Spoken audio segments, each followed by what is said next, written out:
Schiefbauer of Fox Sports Radio, 12:30 a.m. here in Toledo.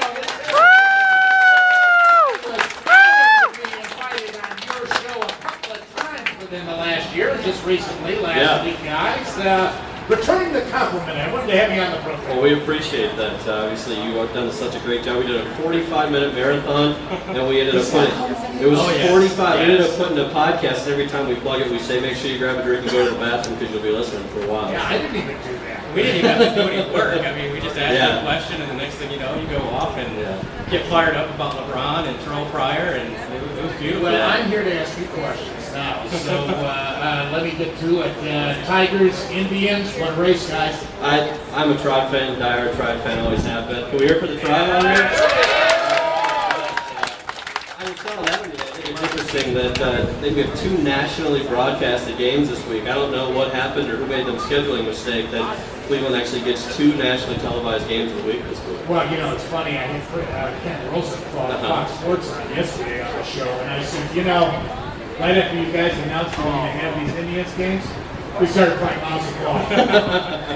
Isn't that always the case? But it is a mixture here between Tigers and Indians. Oh yeah, it's about 50-50 with the fan base, and I don't really have a horse in the race on either team, but I've been pulling for the Indians. The feel-good story. I mean, they've got the little payroll, and obviously that's something that works to their advantage, to where they don't have those expectations, and so I kind of root for them between the two teams more than the Tigers, because I mean they're becoming like the Yankees basically, where they try and go out and buy the big bat and buy the big pitcher. How long can they keep it up?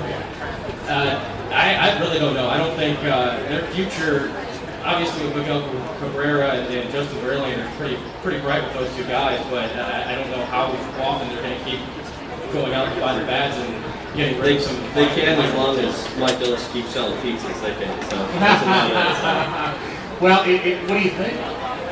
The race is very tight, one game. Somehow we're still in first place by one game. It's a miracle. I tell you, Adam said today that it feels like the Indians are just toying with the Tigers all the time. When the Indians lose, the Tigers lose, and when the Tigers finally get a win, the Indians managed to sneak one out last night. So it's kind of nice to have that one-game lead. We had a bunch of guys call up last week and tell us it was the death of the Cleveland Indians finally coming back to earth, and it's been interesting to see them sweep the Pirates and come right back to first place. Yeah, and it's just so interesting because I made the joke about the Indians making it interesting. I mean, the Tigers are doing the same because they go on a 7-game winning streak, and then they lose 3 or 4, they go on a 7-game losing streak themselves, and it's really anybody's race at this point because both teams are. The Indians have been the more consistent of the two, but like I said, the Tigers could go off for 8 straight, and next thing you know, be in a 3-game lead or something like that, but then lose 8 straight and be back 3 games. So I mean, it's going to be interesting. Got to ask you the similar question about Ohio State and Michigan. We had Tom Cole come back cable. He does great television show here in your area, and he says Michigan is coming, of course, with this scandal that Ohio State makes things tough in the future. Well, I wore this for you today. I was a manager at Ohio State for 5 seasons. I wore my national championship ring for you today. Let's get a close-up of that, guys. Can we get a close-up of this? I did not get a tattoo for that. Take a look. Take a look at this. He needs tattoos for that. Is that beautiful? It's on this camera.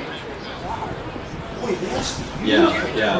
I was very fortunate. I served 5 years as a manager under Jim Tressel down there, and good friend. Unfortunately, I made a mistake, and there's diamonds in there. Yeah. Well, I don't know how realistic diamonds they are. How much you want for it? I'll tell you what. You give me a good nom on the arm there, we'll call it even there.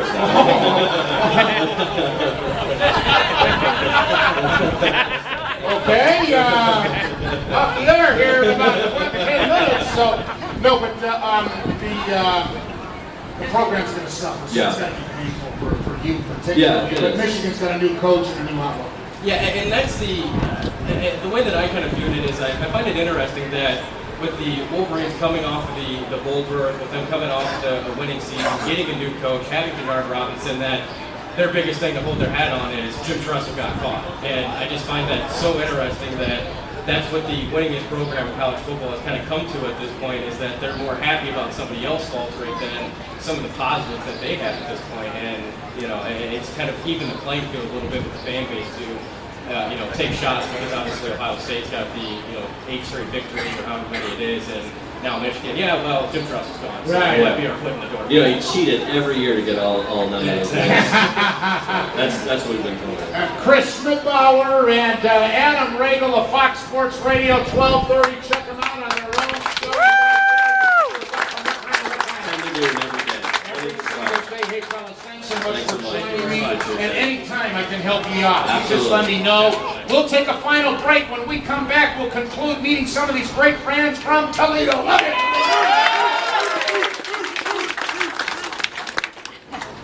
Thanks, guys. Thank you, sir. Have you on the show anytime. I will. Just give Gene a call, Yeah. set it up anytime.